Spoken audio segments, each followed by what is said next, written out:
अच्छा, welcome back. हम जो है ना जरा टिकटॉक डिस्कस कर रहे थे कि किस तरह से टिकटॉक पे वीडियो बनाई जाए। Did I tell you guys कि मुझे फिर मजबूरन टिकटॉक डाउनलोड करना ही पड़ा, बिकॉज इतना हम टिकटॉक का जिक्र कर रहे थे और मैंने देखी हुई है, बट मैंने कभी मेरे पास ऐप खुद नहीं थी तो मैंने डाउनलोड की, 5 दिन चलाया, फिर मैंने डिलीट कर दी because I just got into it, then I would start imagining कि इनकी क्या जिंदगियां होंगी, मतलब फिर वो बिल्कुल ही मैं दूर निकल गई। अच्छा खैर, आप हमें लिख के बताइएगा। जियो पाकिस्तान एक और मामला, अपोजिशन को न चीनी आटे रिपोर्ट आती दिखाई दे रही है, ना ही जिम्मेदारों के खिलाफ एक्शन होता।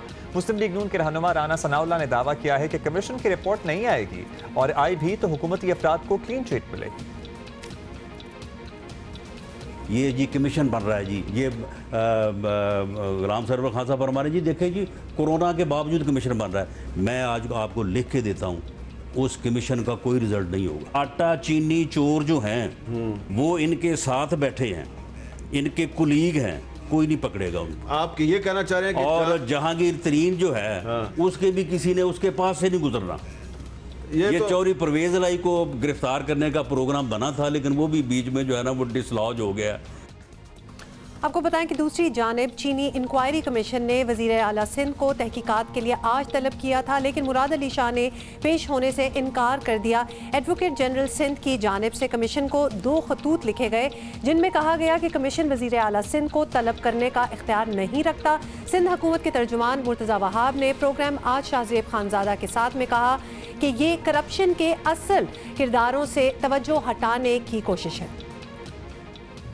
लिए वज़ीर आज़म पाकिस्तान ने इंक्वायरी ऑर्डर की थी, उस साल चूंकि हमने सब्सिडी दी नहीं है तो हम उस इंक्वायरी कमेटी के एम्बिट में आते नहीं है, इसलिए वज़ीर आला सिंध को पेश होने की ज़रूरत नहीं है। सिंध हुकूमत ये समझती है कि शायद इंक्वायरी को कॉम्प्लिकेट करने के लिए, शायद किसी शख्स को बचाने के लिए इंक्वायरी के दायरे कार को बढ़ाया जा रहा है ताकि इतने लोग इसमें शामिल हो जाएं कि प्रॉपर पिन पॉइंट ना कर पाए कि कौन वो लोग हैं जो जिम्मेदार थे 2019 और 2020 के शुगर क्राइसिस के लिए। वज़ीर आला पंजाब उस्मान मुज़ाहिर ने गुज़श्ता रोज़ FIA हेडक्वार्टर इस्लामाबाद में कमीशन के सामने पेश होकर अपना बयान रिकॉर्ड कराया। साबिक वज़ीर आज़म शाहिद खाकान अब्बासी और साबिक वज़ीर ख़जाना असद उमर अपनी ख्वाहिश पर कमीशन के सामने पेश हो चुके हैं।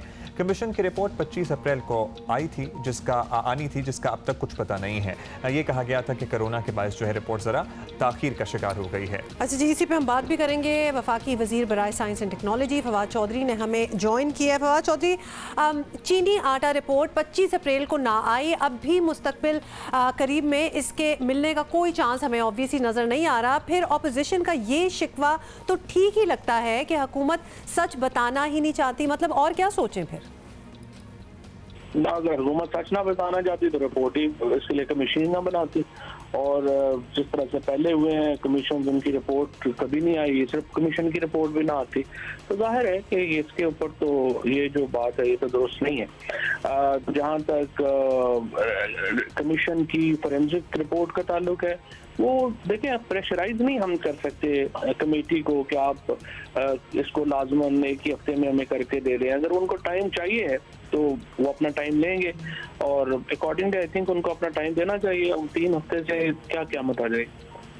अच्छा फवाद साहब, वफाकी वज़रा खुद कह चुके हैं कि चीनी आटा माफिया के लोग हर हुकूमत में मौजूद होते हैं, लेकिन इस बार पहली मरतबा हुआ कि हुकूमत ने उन पर हाथ डाला है। अगर अब तक कोई एक्शन नहीं देखा गया तो फिर हम क्या समझें? क्या इस मरतबा भी फिर तो हाथ नहीं डाला गया ना फिर उन पर? अभी तो रिपोर्ट ही नहीं आई, तो भी ये कहना तो बड़ा आई थिंक प्रीमेच्योर होगा कि हाथ नहीं डाला। रिपोर्ट आती है फिर देखते हैं।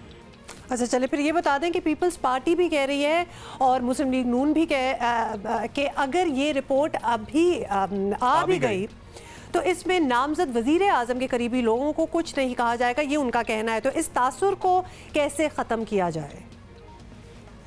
नून लीग को तो, पार्टी को तो करप्शन पर बात ही नहीं करनी चाहिए ना। शर्मिंदा, वैसे ही बंदा शर्मिंदा होता है इस तरह की बातें करते हुए, उनको तो ये बात नहीं करनी चाहिए। बाकी लोग जो है वो देख लेंगे इंशाल्लाह। पहले भी जो है वो अभी तक तो बड़ा अच्छा चल रहा है, और इस हुकूमत को बिल्कुल एक करप्शन फ्री गवर्नमेंट है, कैबिनेट में बिल्कुल करप्शन फ्री कैबिनेट है। सो इंशाल्लाह ताला यही परसेप्शन जो है वो रखना चाहते हैं। प्राइम मिनिस्टर को जो लोग जानते हैं उनको पता है, वो अगर कोई मुलव्वस होगा करीब 3 आदमी भी, तो उसको वो सरफे नजर नहीं करेंगे। बाकी ठीक है, अपोजिशन अपना कुछ चूरन बेचना होता है वो तो बेचते रहेंगे, उसका क्या।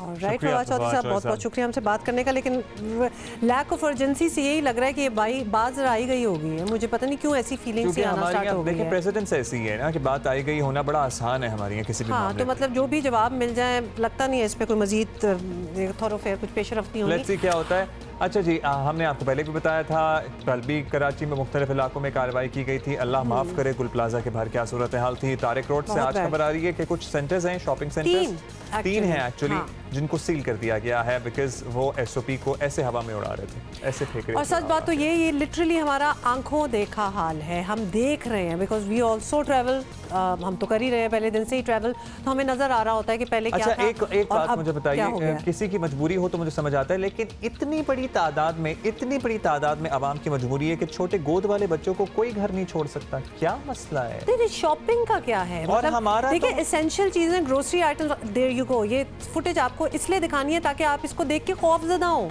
कि ये हो क्या रहा है और क्या मजबूरी है, कौन सी, मतलब आपको क्या एक बहुत बड़ा इवेंट नज़र आ रहा है। अगर तो आप ईद के लिए सोच रहे हैं तो खुदारा ईद पे कोई ऐसी तैयारियां और इरादे ना रखें कि बहुत कोई मजमे लगने वाले हैं या आप मिलेंगे।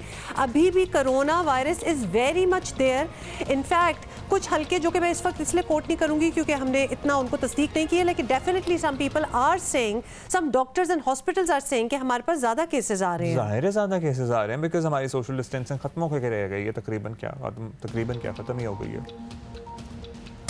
तो खैर ये सब कुछ दिखाने का मकसद ये था कि प्लीज ना करें, छोड़ के जाए ना। बच्चों को क्या लेके जाने की जरूरत है? बड़े बहन भाई, चाचा ताया मामा कहीं भी छोड़ दें, बाजारों में लेके ना घूमे उन्हें अपने साथ। एनीहाउ जी, अपना ख्याल रखें और इंशाल्लाह we are going to see you tomorrow. Bye.